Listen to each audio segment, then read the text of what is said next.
ورسوله أرسله بالحق بشيرا ونذيرا وداعيا إلى الله بإذنه وسراجا منيرا. أما بعد فأعوذ بالله من الشيطان الرجيم. بسم الله الرحمن الرحيم. قل إن كنتم تحبون الله فاتبعوني يحببكم الله ويغفر لكم ذنوبكم. صدق الله ورسوله النبي الكريم. اللهم صل على محمد وعلى آل محمد كما صليت على إبراهيم وعلى آل إبراهيم إنك حميد مجيد. سبحانك لا علم لنا إلا ما علمتنا إنك أنت العليم الحكيم. رب اشرح لي صدري ويسر لي أمري واحلل عقدة من لساني يفقهوا قولي. انتہائی واجب الاحترام بھائیوں، دوستوں، بزرگوں، گزشتہ جمعہ آپ حضرات کے سامنے ایک عنوان میں نے شروع کیا تھا کہ حضور اکرم صلی اللہ علیہ وسلم ہو یا کوئی بھی ذات، جس کے ساتھ آدمی جب محبت کا دعویٰ کرتا ہے یا اس کے ساتھ تعلق کا دعویٰ کرتا ہے تو اس تعلق کی کچھ علامتیں ہوتی ہیں، کچھ نشانیاں ہوتی ہیں. اگر وہ علامات اور وہ تقاضے اور وہ نشانیاں نہیں پائی جاتی ہیں تو یہ لاکھ بار اپنے تعلق کا، اپنی محبت کا اظہار کرتا رہے، یہ نہیں کہا جا سکتا کہ یہ آدمی اس سے محبت کرتا ہے، کیونکہ محبت کی کوئی نشانی اس میں نظر نہیں آتی. چنانچہ اس کے بارے میں علماء نے کئی تقاضے لکھے، خصوصاً علامہ ابن حجر کے حوالے سے میں نے آپ کے سامنے عرض کیا تھا، اور دیگر علماء نے بھی نقل کیا ہے. حضور اکرم صلی اللہ علیہ وسلم کی ذات گرامی سے محبت کا دعویٰ جس کو ہے کہ مجھے حضور سے محبت ہے، اور اس سے قبل میں نے ایک جمعہ آپ کے سامنے عرض کیا تھا کسی کی اتباع کرنے کے لیے پہلے محبت کا ہونا ضروری ہے. محبت ہوگی تو اتباع صحیح معنوں میں ہوگی. پھر محبت میں سچا ہے یا نہیں، اس کے لیے کئی علامتیں ہیں. اگر وہ علامتیں پائی جائیں تو سمجھو یہ محبت کرنے والا ہے، اور محبت کرنے والا اتباع کرنے میں سب سے آگے ہوتا ہے. ان علامات میں سے چوتھی علامت پہ آ کر بات ادھوری رہ گئی تھی، آدھی میں نے بیان کی تھی. وہ ہے کہ ایک علامت یہ بیان کی تھی، اشارے کرتا ہوں تاکہ پچھلے عنوان سے تعلق قائم ہو جائے، کہ نبی کریم صلی اللہ علیہ وسلم کا حد سے زیادہ ادب اور احترام کرنا. دوسری پھر اس کی مثالیں میں نے ادب کی آپ کے سامنے پیش کرتی تھی. صحابہ کرام کے زمانے میں کیسا ادب تھا، محدثین کے زمانے میں کیا، فقہا کے زمانے میں نے آپ کے سامنے مثالیں بیان کر دی. دوسرا تقاضا حضور سے محبت کا عدم التقدیم، آپ سے آگے نہ بڑھنا، وغض الصوت عنده، اور آپ کے سامنے اپنی آواز کو پست کرنا. اس کی مثالیں صحابہ کے دور میں کیا تھیں، اور تابعین، تبع تابعین اور محدثین کے زمانے میں کیسی آپ سے آگے نہ بڑھنے کی مثالیں کیا تھیں، گزشتہ جمعہ آ گئی آپ کے سامنے. اور تیسری چیز جو میں نے آپ کے سامنے بیان کی تھی وہ تھی کہ رسول اکرم صلی اللہ تعالی علیہ وسلم کے بارے میں کہ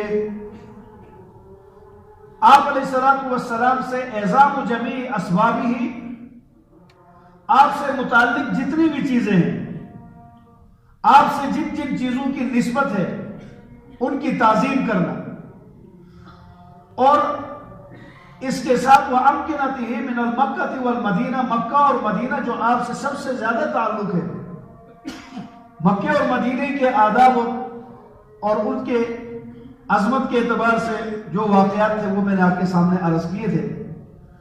اور اس کے ساتھ چوتھی چیز جو آدھی بیان ہوئی تھی، آدھی رہ گئی تھی، وہ ہے حب اصحابی، کہ آپ صلی اللہ علیہ وسلم کے صحابہ سے محبت کرنا یہ آپ کی محبت کی علامت ہے، وآل بیتہ، اور آپ کے اہل بیت سے محبت کرنا، یہ پانچویں علامت ہے حضور صلی اللہ علیہ، چوتھی علامت ہے حضور صلی اللہ علیہ وسلم سے جو آدمی کہتا ہے مجھے محبت ہے، ان کی محبت کو دیکھنا ہے تو یہ دیکھو کیا اس کو صحابہ سے محبت ہے، اہل بیت سے محبت ہے؟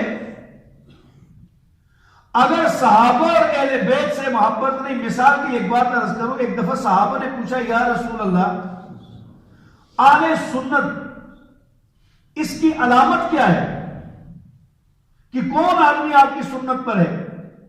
امام بیہقی روایت لائے ہیں سنن الکبریٰ کے اندر، حضور اکرم صلی اللہ علیہ وسلم نے فرمایا اہل سنت ہونے کی علامت یہ ہے کہ اس کا دل کینے سے پاک ہے۔ کس کے لیے؟ میرے لیے، میرے صحابہ کے لیے، میرے اہل بیت کے لیے، فقہاء محدثین کے لیے۔ الحمدللہ ہمارا سینہ ہر ایک کے لیے کینے سے پاک ہے، ہمیں صحابہ کی بھی محبت ہے، ہمیں اہل بیت سے بھی محبت ہے، ہمیں فقہاء سے بھی محبت ہے، ہمیں محدثین سے بھی محبت ہے، ہمیں اولیاء اللہ سے بھی محبت ہے۔ ہمیں اللہ نے دو آنکھیں دی ہیں، ہم ایک آنکھ سے اہل بیت کی عقیدت کو اور دوسری آنکھ سے صحابہ کرام کی عظمت کو سلام کرتے ہیں۔ ہمیں اللہ نے دو دامن دیے ہیں، ایک دامن میں صحابہ کی محبت بری ہے، دوسرے دامن میں اہل بیت کی محبت بری ہے۔ اور یہاں پر ایک بات اور بھی عرض کرتا جاؤں، حضور اکرم صلی اللہ علیہ وسلم کے ساتھ محبت کا ایک تقاضا ہے صحابہ اور اہل بیت سے محبت۔ یہ اہل بیت کو بھی تھوڑا سا سمجھیں، اہل بیت میں سب سے پہلے کون ہے؟ حسن، حسین، فاطمہ، یہ اہل بیت میں اصالتاً نہیں ہے، یہ تبعاً ہیں۔ اصل اہل بیت نبی پاک کی بیویاں ہیں۔ قرآن کریم میں آیت نازل ہوئی، ترمذی کے اندر امام ترمذی نے اس کی تفسیر میں روایت نقل کی ہے، پیارے نبی صلی اللہ علیہ وسلم کے ساتھ کے پر جب آیت نازل ہوئی انما یرید اللہ لیذھب عنکم الرجس اہل البیت، اے نبی کے اہل بیت اللہ تم سے پلیدی کو دور کرنا چاہتا ہے، اور تمہیں اللہ ولیطہرکم تطہیرا پاک کرنا چاہتا ہے۔ پیارے نبی نے چادر لی، اس چادر کی اس طرف علی کو بٹھایا، ادھر فاطمہ کو، سامنے حسن حسین کو، یوں چادر رکھ کے فرمایا اللہم ہؤلاء اہل بیتی، اللہم ہؤلاء اہل بیتی، یا اللہ یہ میرے اہل بیت ہیں، فاذھب عنہم الرجس وطہرہم تطہیرا، پلیدی کو ان سے دور فرما دیجئے اور انہیں پاک کر دیجئے۔ یہ پیغمبر کی چادر ہے، چادر کے نیچے علی ہے، حسن ہے، حسین ہے، فاطمہ ہے، اور حضور کی دعا ہے یا اللہ یہ میرے اہل بیت ہیں۔ ادھر سے قرآن کی آیت آ رہی ہے، اے نبی کے اہل بیت اللہ تمہیں پاک کرنا چاہتا ہے، ادھر نبی چادر ڈال کے کہتا ہے یا اللہ یہ میرے اہل بیت ہیں، انہیں پاک فرما دیجئے۔ تو سامنے سے حضرت ام سلمہ رضی اللہ تعالی عنہ، میری آپ کی ماں، نبی کی زوجہ محترمہ، جب یہ منظر دیکھتی ہے تو کہتی ہے یا رسول اللہ میں بھی چادر کے نیچے آؤں؟ نبی کی بیوی کہہ رہی ہے یا رسول اللہ میں بھی چادر کے نیچے آؤں؟ تو حضور علیہ السلام نے فرمایا اپنی جگہ پہ ٹھہری رہ، تجھے اہل بیت کر کے کہہ کر پاک کرنے کا فیصلہ اللہ نے قرآن میں کر دیا ہے، تمہاری برکت سے میں ان کو بھی اہل بیت میں داخل کر رہا ہوں۔ اصل اہل بیت تم ہو۔ ہر آدمی دنیا میں جانتا ہے اہل کا معنی ہے والے، بیت کا معنی ہے گھر، گھر والے۔ جب کوئی کہتا ہے گھر والی کا کیا حال ہے، ٹھیک ہے، تو آدمی نہیں کہتا میرے نواسے ٹھیک ہے۔ سب سے پہلے گھر والے بیوی ہوتی ہے۔ حضور علیہ السلام نے فرمایا اے میری بیوی زوجہ، اہل بیت کہہ کر تمہاری شان میں تو اللہ نے قرآن بھیجا ہے اور فرمایا ہے کہ اللہ تمہیں پاک کرنا چاہتا ہے، تو ساتھ میں تمہارے وسیلے سے ان کو بھی داخل کر رہا ہوں۔ اگر یہی ہوتے تو تعارف کی ضرورت کیا تھی؟ تعارف کروا رہا ہوں یا اللہ ان سے بھی پلیدی کو دور فرما دے۔ تو بہرحال اصالتاً اہل بیت نبی پاک کی بیویاں ہیں، تمام نبی پاک کے اہل بیت میں حسن بھی ہے، حسین بھی ہیں. سبحان اللہ. اہل سنت والجماعت کی کتاب حدیث کی بیہقی کے اندر امام بیہقی رحمہ اللہ نے سوال ہوا حسین کون ہے؟ کہا حسین اہل سنت کی آنکھوں کا سرما ہے، ماتھے کا جمر ہے. حسین کون ہے؟ کہا حسین کا جوتا ہمارے سر کا تاج ہے. حسین کون ہے؟ کہا حسین سنیوں کا امام ہے. حسین سنیوں کا امام ہے. تو حضور علیہ السلام سے محبت کا ایک تقاضا یہ ہے، نبی کے صحابہ، نبی کے اہل بیت، آپ کے گھر والوں سے، آپ کے نواسوں سے محبت کرنا. اگر کسی کے دل میں نبی کے صحابہ کے لیے محبت نہیں، وہ لاکھ بار کہتے میں عاشق رسول ہوں، وہ گستاخ رسول ہے. کیونکہ تقاضا یہ ہے، میرے نبی نے علامت قرار دیا اللہ اللہ فی اصحابی. لوگوں میرے صحابہ کے بارے میں اللہ اللہ اے اتقوا اللہ اتقوا اللہ، اے لوگوں خبردار اللہ سے ڈرتے رہو ڈرتے رہو. کس کے بارے میں؟ فرمایا میرے صحابہ کے بارے میں. فمن احبہم فبحبی احبہم، جو ان سے محبت کرتا ہے، حضور نے فرمایا سمجھو وہ مجھ سے محبت کرتا ہے. تو حضور کی محبت کا تقاضا ہے صحابہ سے محبت کرنا. ومن ابغضہم فببغضی ابغضہم، جو ان سے بغض کرتا ہے وہ در حقیقت مجھ سے بغض رکھتا ہے. صحابہ کرام کی محبت حضور کی محبت ہے، حضور کی محبت کا تقاضا. اور اہل بیت، ساری دنیا کے مورخین جمع ہو کر یزید کے اوپر ہزاروں جلدوں کی کتابیں لکھے کہ یزید ایسا تھا، یزید عادل تھا، یزید بہادر تھا، یزید سیاسی تھا، سیاسی بصیرت رکھتا تھا. لاکھوں مورخین تاریخ کی کتابوں کا ڈھیر لگائے، پوری دنیا یزید کے ساتھ کھڑی ہو، دوسری طرف اہل بیت کا شہزادہ حسین کھڑا ہو. خدا کی قسم ہم بغیر دلیل کے حسین کی جوتی کو اپنے سر کا تاج سمجھتے ہیں.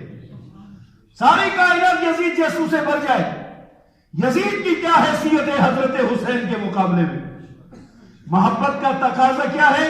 جب حسین اور یزید کا تقابل آ جائے، آدمی کہتے ہیں یار بغیر دلیل کے حسین ہے، حسین کا نانا دیکھو، حسین نواسا کس کا ہے؟ حسین نواسا کس کا ہے؟ میں اس حسین کا ادب نہ کروں جس کی محبت ایسی ہے.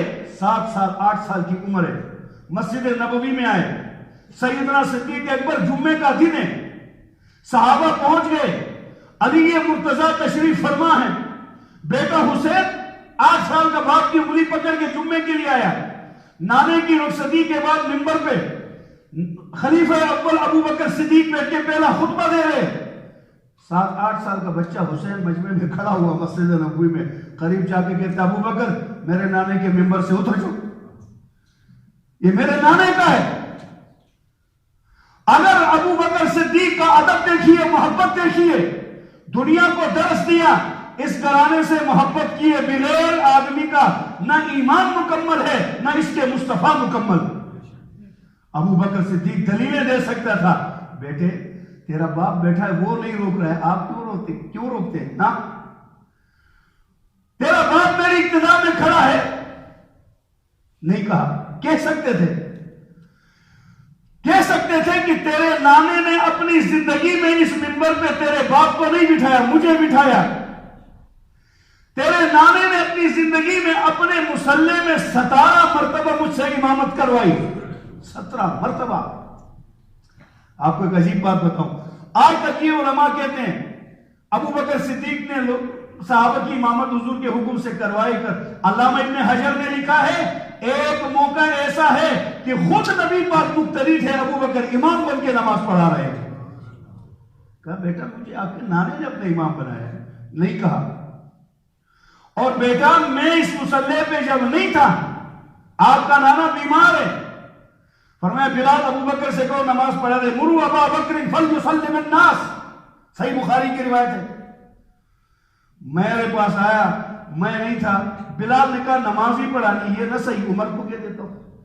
حضرت عمر کو آگے کیا، عمر نے کہا اللہ اکبر. حضور آواز سے پہچان گئی ابو بکر کی آواز نہیں عمر کی.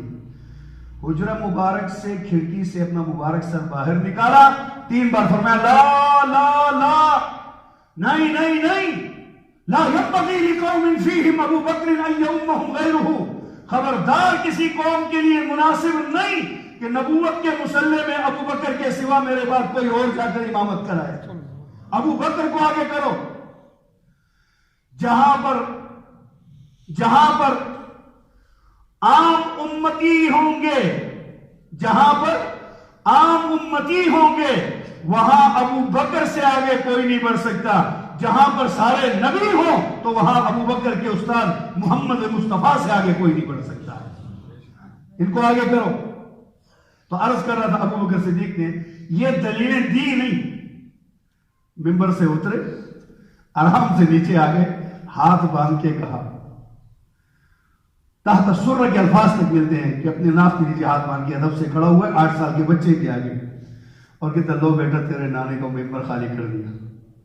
ساری مسجد نبوی میں صحابہ کرام حیران ہیں، علی المرتضیٰ بڑے غصے سے آئے کہ بیٹے کو کہیں یہ کیا کیا؟ علی المرتضیٰ کا ہاتھ ابو بکر صدیق پڑھ کے کہتا ہے اس کے ناز روزے والے نے اٹھائے ہیں، یہ جب وہ بچہ ہے، میرے نبی نے مسلم رکوع کیا، جا کے حسین حضور کے کمر کے اوپر سوار ہو گیا، آپ نے سجدہ لمبا کیا، جب حسین اترے تو بعد میں فرمایا اگر حسین نہ اترتا خدا کی قسم میں محمد سجدے سے کبھی نہ اٹھتا، میں اس کے خاطر سجدہ لمبا کر دیتا۔ یہ وہ ہے کہ جن کو مسجد نبوی میں خطبہ حضور دے رہے ہیں، سامنے سے حسن حسین گرتے اٹھتے بچے مسجد میں آئے، پیارے نبی نے ممبر بھی چھوڑ دیا، خطبہ بھی چھوڑ دیا، ممبر سے نیچے اترے، دوڑ کے گئے، اپنے دونوں نواسوں کو لا کے دائیں بائیں بٹھا دیا اور فرمایا میرے رب نے سچ فرمایا ہے انما اموالکم واولادکم فتنہ، تمہاری اولاد اور تمہارا مال فتنہ ہے، دیکھو ان کی وجہ سے میں نے خطبہ چھوڑ دیا۔ آل بیت کی محبت صدیقی گھرانے نے سکھائی۔ ابو بکر صدیق نے کہا تیرے نانے کا ممبر چھوڑ دیا۔ اب اگلا جملہ کہوں بیٹا؟ کہا ضرور۔ فرمایا یہ ممبر بھی تیرے نانے کا ہے، یہ خادم بھی تیرے نانے کا۔ تو ممبر کی بات کر رہے، ممبر پہ بیٹھا ہوا یہ خادم بھی تیرے نانے کا خادم ہے۔ اہل بیت سے محبت سکھائی۔ جناب فاروق اعظم کا بیٹا شکوہ لے کر گھر میں آیا ہے، ابا جی آج آپ جمعے کو، جب آپ کی خلافت آئی ابو بکر گئے ممبر پہ، وہ حضرت عمر آ کے بیٹھ گئے، حضرت حسین اپنے دوست کو کہہ رہا ہے چھوٹے 15 سالوں 8 سال عمر ہے تو 12 سال ہو گئی، اپنے بچے اپنے دوست کو کہہ رہا ہے ممبر پہ جو خطبہ دیتا ہے میرا ہمارے نانے کا غلام ہے، یہ ہمارے نانے کا غلام ہے، بلکہ اس نے کہا یہ ہمارا غلام ہے، جو تمہارا امیر ہے یہ ہمارا غلام ہے۔ اولاد کو باپ کی فطری طور پر باتیں برداشت نہیں ہوتی۔ پیچھے حضرت عمر کے بیٹے عبداللہ اپنے دوستوں میں بیٹھے ہوئے تھے، جمعے کے بعد گھر آئے اور اپنے باپ سے کہا حضرت عمر 22 لاکھ مربع میل پہ حکومت کرنے والا شخص آج 14 صدیاں گزر گئی ہیں، عمر نام لینے والے میں بھی ایک جوش آتا ہے، سننے والے میں بھی ایک جوش۔ اس عمر کو آ کر بیٹا کہتا ہے ابا جی آج حضرت علی کے بیٹے حسین نے اپنے دوستوں میں کہا کہ تو ہمارا غلام ہے، مجھ سے برداشت نہیں ہوا۔ بچہ تھا نا، وہ بھی بچے تھے۔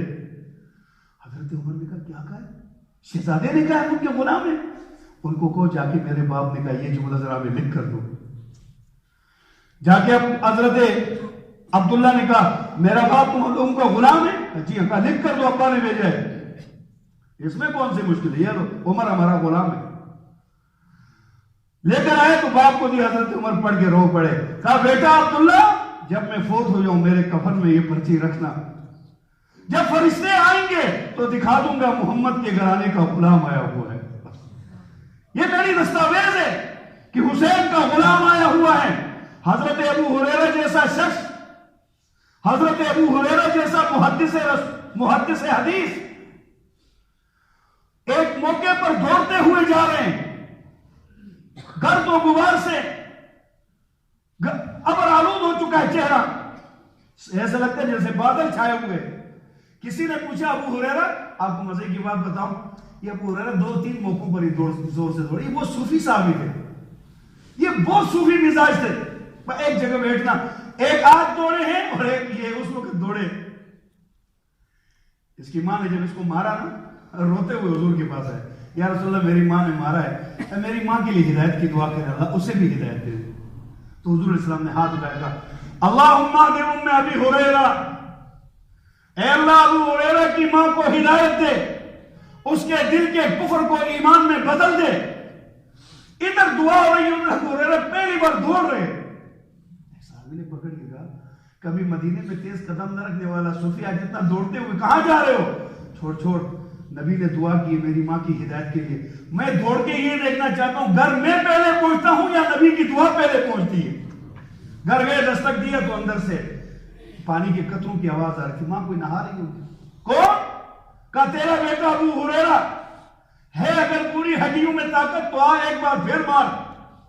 کہا ٹھہر بیٹا، میں اندر نہا رہی ہوں. نہا دھو کے آئی، آگے کہتی ہے دوسری بات چھوڑ، مجھے محمد کے قدموں میں لے جاؤ، میں کلمہ پڑھنا چاہتی ہوں. ابو ہریرہ کہتے میں سمجھ گیا میرے نبی کا تیر سیدھے پرفیکٹ نشانے کے اوپر لگ چکا ہے. اور ایک اس موقع پر آپ دوڑے، اور اس ایک موقع پر آپ دوڑ رہے ہیں. ابو ہریرہ کہاں دوڑ رہے ہو؟ کہا سامنے دیکھو شہزادہ آ رہا ہے، نواسہ رسول آ رہا ہے. حضرت حسین عمر میں چھوٹے، ابو ہریرہ بوڑھے بابا دوڑتے ہوئے جاتے ہیں. اپنے کندھے کی چادر اتار کر حسین کو سواری سے اتارنے سے پہلے اپنے کپڑے سے حضرت حسین کے جوتے صاف کرتے ہیں، پھر اپنے ہاتھوں پہ حضرت حسین کو نیچے لاتے ہیں. کہتے ہیں یہ وہ مبارک کندھے ہیں، یہ وہ مبارک قدم ہیں جو میرے نبی کے کندھوں کے اوپر ہوا کرتے تھے. تو میں نے عرض کیا حضور علیہ السلام سے محبت کی ایک علامت ہے اہل بیت سے محبت کرنا. اہل بیت سے محبت کرنا، حسن اور حسین اہل بیت کے ایمان کا حصہ، اہل سنت کے ایمان کا حصہ. اور وہ حسن کون ہے؟ پیارے نبی نے فرمایا کندھے پہ ہاتھ رکھا، کہا میرا یہ بیٹا جو ہے نا ان ابنی ھذا، صحیح بخاری کی حدیث چھوٹا سا، فرمایا ان ابنی ھذا، اے میرے صحابہ میرا یہ جو بیٹا ہے نا حسن، دیکھنا یہ آج تمہیں چھوٹا سا نظر آتا ہے، مسلمانوں کے 2 عظیم لشکروں کی لڑائی ختم کر کے ان میں صلح کرانے والا میرا بیٹا حسن ہوگا. نبی نے پیش گوئی دی اور اس نے کیا کر دیا؟ علی اور معاویہ 2 عظیم لشکروں میں جب لڑائی ہوئی، حضرت علی کے بیٹے حضرت حسن نے دونوں میں صلح کروا، وہ لڑائی ختم کرا دی اور اپنے ہاتھ سے حضرت معاویہ کے ہاتھ پہ بیعت کیا. اپنے بھائی حسین سے کہا اٹھ چاچا معاویہ کے ہاتھ پہ بیعت کر، عقیل اٹھ بیعت کر. بیعت کرا کے پیغمبر کا فرمان پورا. مسلمانوں کے 2 عظیم لشکروں کو مزید ٹوٹنے سے بچانے والا حسن اہل سنت کا امام ہے. تو صحابہ حضور صلی اللہ علیہ وسلم سے محبت کی علامت صحابہ اور اہل بیت کی محبت ہے. سبحان اللہ. پیارے نبی نے کیا ارشاد فرمایا؟ میں نے پچھلے جمعے سنا، مثل اصحابی کمثل الملح، مثل اصحابی کمثل الملح فی الطعام لا یصلح الطعام الا به. میرے صحابہ کی مثال اسلام میں ایسی ہے جیسے کھانے میں نمک ہے. کیسی تشبیہ! کھانا سامنے لگا ہوا ہے، ہر قسم کے عمدہ بمبئی مسالہ تو ڈمبئی مسالہ سارے پڑے ہوئے ہیں، آئل پڑا ہے، مسالے ڈلے ہوئے ہیں، اندر قسم قسم کے پکوانیں ڈلی ہوئی ہیں، اس کے اندر قسم قسم کے مسالے ہیں، اور جناب والا سب کچھ ڈل کے پک کے سامنے آ گیا. آدمی منہ بنا رہا ہے، کہتا نمک نہیں. مثلاً یہ ساری چیزیں موجود ہو، نمک نہ ہو تو حضور نے فرمایا کھانے کا مزہ نہیں آتا ہے. اسلام میں ساری چیزیں موجود ہوں، میرے صحابہ نہ ہوں تو اسلام کا مزہ نہیں آتا ہے. اسلام کو ذائقہ دار بنانے والے صحابہ ہیں. بولو اسلام میں ذائقہ پیدا کرنے والے. نماز ہے، نماز صحابی والی ہے تو ذائقہ دار. نماز ہے، نماز صحابی والی ہے تو ذائقہ دار. آزان ہے، آزان میں صحابی بھی ہے تو ذائقہ دار. اگر صحابی سے ہٹ کر اپنی ترتیب کی آزان ہے، سمجھو کہ باقی سب کچھ ہے، نمک نہیں ہے، اس لیے آزان کا ذائقہ نہیں ہے. آزان ذائقہ دار وہ ہوگی جو صحابی والی ہوگی، نماز ذائقہ دار وہ ہوگی جو صحابی والی ہوگی. تراوی ذائقہ دار وہ ہوگی جو صحابہ والی ہوگی. صحابہ ہیں تو اعمال ذائقہ دار صحابہ نکل جائیں. عقیدہ ذائقہ دار ہے صحابہ والا ہے تو صحابہ درمیان سے نکل جائے عقیدوں کا ذائقہ ختم تو پھر بات لمبی جائے گی. حضرت ابو اور ایک اصول یاد رکھے, من احب شیئا احب من یحب. ذات یہ کہ اگر کوئی آدمی کسی چیز کو پسند کرتا ہے, اس پسند کرنے والے آدمی کا جو عاشق ہوتا ہے وہ اپنے معشوق کی پسند کو اپنی پسند بناتا ہے. لیلا کے بارے میں میں لمبی بات نہیں کروں. کتا ہے تو کتے تو بہت سارے, تو مجنون لیلا کے کتے کے پاؤں کو چوم رہا تھا. کسی نے کہا یہ کیا کر رہے ہو, تو کہنے لگا کہ یہ لیلا کی گلیوں سے ہوتا ہوا آیا ہے, میرے اس کتے کے قدم لیلا کی گلیوں میں پڑے ہیں. ہمیں صحابہ سے محبت اس لیے ہمارے نبی سے ہو کر آئے. دیکھیں کتا ہے نا, کتا کسی آدمی کا سدایا ہوا گھر میں ہو تو پہلے دن نیا آدمی ہے تو اس پر بھونکتا ہے, نیا آدمی ہے, لیکن وہ اپنے مالک کے ساتھ 2-4 دن آگے آتا ہے. پہلے دن بھونکتا ہے, دوسرے دن آہستہ آہستہ وہ سمجھتا ہے اس کا تعلق میرے مالک کے ساتھ ہے, کتا بھونکنا چھوڑ دیتا ہے. اور اس کے بعد وہ آدمی اکیلے بھی آ جائے نا, کتا نہیں بھونکتا. کیوں؟ کہتے ہیں میرے مالک کا دوست ہے, آتا جاتا رہتا ہے. ہم کہتے ہیں وہ کتے سے گئے گزرے لوگ ہیں جو نبی کے صحابہ پر بھونکتے ہوئے اتنا بھی خیال نہیں رکھتے ان کا تعلق ہمارے نبی محمد کریم کے ساتھ ہے, پھر بھی بھونکتے ہیں. یہ دروازے کے کتے سے بھی گئے گزرے لوگ. پیغمبر کے ساتھ محبت کے لیے تقاضا یہ ہے کہ صحابہ اور اہل بیت کی محبت. حضرت ابو ایوب سختیانی رحمۃ اللہ علیہ فرماتے تھے, من احب ابا بکر, جو ابو بکر سے محبت کرتا ہے, فقط اقام الدین, گویا اس نے دین کو قائم کر دیا. ومن احب عمر, جس نے عمر سے محبت کی, فقط اوضح السبیل, اس نے گویا اپنے لیے ہدایت کا راستہ واضح کر دیا. ومن احب عثمان, جو حضرت عثمان سے محبت کرتا ہے, استداء بنور اللہ, اس نے اللہ کے نور سے نور پا لیا. ومن احب علی, اور جو علی سے محبت کرے گا, فقد استمسک بالعروۃ الوثقی, اس نے اسلام کا مضبوط کلب پکڑ لیا ہے, اب یہ اپنی نفاق میں نہیں جائے گا. اسی لیے تو حضور علیہ السلام نے کیا فرمایا, من حفظنی فی اصحابی, جو میرے صحابہ کی حفاظت کرے گا, ان کے اعمال کی, ان کی شکل و صورت کی, ان کی وضع قطع کی, فرمایا ورد فی الحوض, وہ بڑے مزے سے آئے قیامت کے دن میرے حوض میں میرے ہاتھ سے پانی پیتا رہے. یہ صحابہ کا غلام ہے. ومن لم يحفظنی فی اصحابی لم یرد فی حوضی, جو میرے صحابہ سے محبت نہیں کرتا, میرے صحابہ کا دفاع نہیں کرتا, میرے صحابہ کی شکل و صورت کی حفاظت نہیں کرتا, خبردار میرے حوض پہ آنے کی کوشش نہ کرے. ایک تو یہ چوتھا تقاضا مکمل ہو گیا کہ صحابہ کرام اور اہل بیت سے محبت در حقیقت کس سے محبت ہے؟ اللہ کے نبی سے. 5واں تقاضا. اور ایک روایت اور ومن احسن الثناء علی اصحاب محمد فقد بری من النفاق, جو نبی کے صحابہ کا کثرت سے تعریف کرے گا وہ آپ کی نفاق سے بری ہوگا, وہ منافق نہیں ہوگا. اس لیے میں ہمیشہ کہتا ہوں, آخر میں پھر کہوں گا, ہر ایک کے بارے میں جب گفتگو, کوئی یہ کہنا آپ کی مسجد کا امام غلط ہے, صحیح کہتا ہے, ممکن ہے میں بھی انسان ہوں, غلطی ہو سکتی ہے. میں نے کب کہا کہ میں دودھ کا دھلا ہوا, جس طرح آپ سے خطائیں ہوتی ہیں مجھ سے بھی ہوتی ہیں, لیکن یاد رکھیں مجھ پر بحث کرے تو کرنے کی اجازت ہے, جی بھر کے کرے, پھر اپنے پر بھی برداشت کر لے. لیکن نبی کے صحابہ پر جو بحث کرے اس کو اتنا کہ بھائی مہربانی کرے, میری تیری حیثیت کیا ہے کہ ہم بحث خود کے اوپر کر رہے ہیں جن کی تربیت ہمارے نبی نے کی ہے. تھوڑا سا ایمان خدا کی اس کو بھی تباہ نہ کر دو. تو صحابہ کے بارے میں کم از کم کوئی بات کرے, کسی صحابی کے بارے میں اتنا تو کہہ دے کہ مولانا زکریا رحمہ اللہ نے لکھا ہے, کسی کا فیصلہ کرنے والے کی 2 شرطیں ہونا ضروری ہے, ایک علم میں اس سے زیادہ ہو, ایک تقوی میں اس سے زیادہ ہو. ہم صحابہ سے علم میں زیادہ ہیں, ہم صحابہ سے تقوی میں زیادہ ہیں.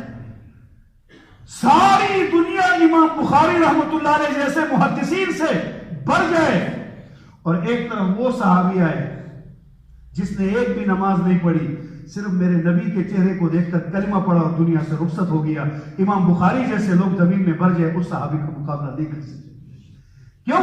میرے نبی نے ارشاد فرمایا, جس نے ایمان کی حالت میں مجھے ایک بار دیکھ لیا اللہ نے جہنم سے اس کو بری کر دیا، وہ جہنم کی آگ اسے نہیں چھوئے گی۔